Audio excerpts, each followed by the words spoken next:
that the material universe, matter, space, time, and energy itself, came into existence in the finite past. And it confirms what St. Augustine himself said, which is that God created time along with the physical universe. This is not a mathematical proof of God's existence. Well, but if you're weighing the evidence, this looks to be pointing in the theistic direction. But this is the best opportunity you'll ever have to answer the question I posed at the beginning, which you didn't answer subsequently.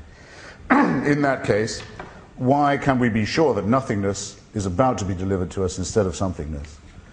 By the extraordinary events that I just described, the heat death of the universe, the doubling of the speed at which it's expanding away from itself, and the collision of our galaxy with the galaxy Andromeda, which is booked for 5 billion years from now.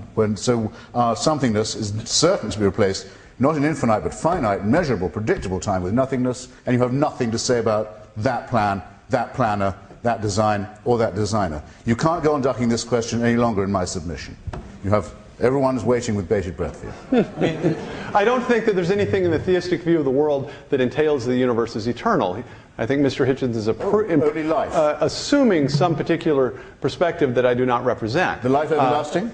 The life everlasting in Christian theology, no, is not just a metaphor. It describes the transformation of the physical universe as we see into something of which we see a foreshadowing in Christ's resurrected body. I don't think that that doctrine is inferable from physics or cosmology, though, nor do I claim that. So that's why I'm not speaking of it.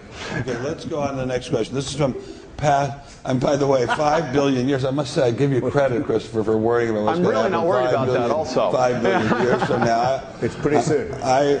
You know, it's interesting. It's interesting when I'm on. Well, it's a lot nearer than the Big Bang. Well, it's interesting when I'm on this. We're a lot closer to that than the origin. When I'm on those shows on CNBC, I can't get them to talk about anything more than tomorrow. Anyway, this is from Pastor Paul Price of Indiana, Pennsylvania, where I recently was, actually.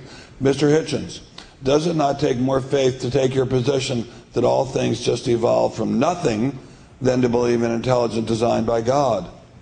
It doesn't involve any faith at all, is the answer to that. By the way, on this point about 5 billion years not being very long, there was a lecturer who was giving this point about Andromeda, and someone got up and said, did you say 5 billion or 5 million? And the lecturer said, I said 5 billion. He said, that's a relief. I thought you said 5 million. So relax now.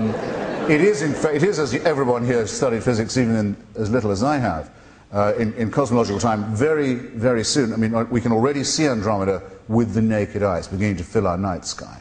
We're a lot nearer to this than we are to the Big Bang, about which people speak so confidently as God's presumable work. So get real about that, I would. There is no, if you assume evolution by natural selection, no act of faith is required. Because everything works on that assumption. You can, if you're faced with a new virus, sequence its DNA, show its kinship with your good self, work out how to defeat it, work out perhaps how to preempt the next. Predictions can be made. This is not just a theory, as some people are fond of saying. It's a bit better than that. Anyway, there's nothing wrong with being a theory. It's a theory which survives tests. Whether applied to discoveries in the remote paleontological past, or the present biological moment, or the fairly predictable biological and immunological future. We can rely on it. It's not a matter of faith at all. It's what happened. It's in the molecular biological record, and it's in the fossil record. There is no question but that evolution by natural selection did occur. There is some question about how, and these gaps are being filled in. Whenever new evidence is discovered, it is found to be congruent with, compatible with, the existing knowledge in the field.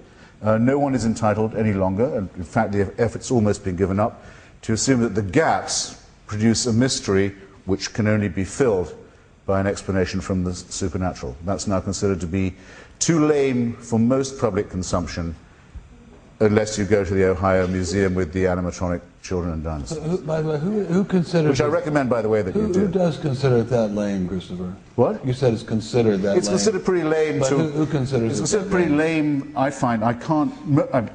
our comrade of this evening, for example, hasn't taken the opportunity to plead that case. I find it's increasingly rare among creationists to find that those who subscribe to it will argue the God of the gaps as confidently as they once used to. But when it hasn't happened tonight. But you said it's considered. I mean, well, I'm saying, that, I'll rephrase if you like, it appears to be uttered with considerably less confidence and frequency than it did. I notice the Reverend Cromarty is even nodding there. Change. Jay? Yes, again, I hope someone is taking count of the subjects that are being discussed and the number of insults that are being hurled from one or the other podium tonight. But I fully agree. I don't think the arguments... I don't think the argument before us tonight about theism or atheism ought to be based on the things that we don't know. I think it ought to be based on the things we do know. And I think we do know with a fair degree of certainty that the universe is not eternal, but it came into existence in the finite past, so that it forces upon us a fundamental question that deals with one of the first principles of logic. The universe had a beginning. We know something doesn't come from nothing. Everything that has a beginning has a cause for its existence. The universe had a beginning, so it must have had a cause for its existence. It can't have caused itself to come into existence.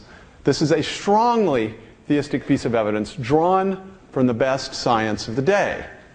And we seem to be talking about Mormonism, we seem to be talking about the various crimes of various religions, but we seem not to be talking about the public evidence on which I think the case for theism needs to be made in the 21st century. And so I hope you're taking account of that. I hope you remember the basis on which the evidence is being made. Wait a second. Wait. It's not... Right, I can... You have to write down the questions if you want them answered. Right. I can say, we discussed the infinite regress question earlier. The claim is not, again, that everything has a cause for its existence. If the universe were eternal, if we had some reason to think the universe is eternal, then the universe itself wouldn't require the question. But we have empirical reason to think the universe began to exist. Every view of the universe, of reality, is going to have a fundamental resting point of explanation. So the question is, what's the fundamental reality that has always existed? We know the universe is now a crummy candidate for that explanation because it began to exist. God did not begin to exist, nor do we have any reason to think so. So in the competition between the two hypotheses, we know the universe began to exist. That's why I think in that particular piece of evidence, theism wins the day over materialism. Here's a question. Not even casuistry. You just said something can't come into existence uncaused unless it's God. No. God did not come into existence. God did not come into existence. The argument is that everything that begins to exist must have a cause for its existence. That's the argument. It's not everything has cause. With the exception of your a priori No, the universe itself. No, not at all. The universe itself might not have had a beginning. It might have existed from eternity. We know that's not true about the universe, so it calls for a cause. Here's a question from Tracy in Ontario, Canada. I think this town is called Staines or Stainer in Ontario, Canada. At one point there was organic matter or inorganic matter, and then there was organic matter. How did organic matter originate?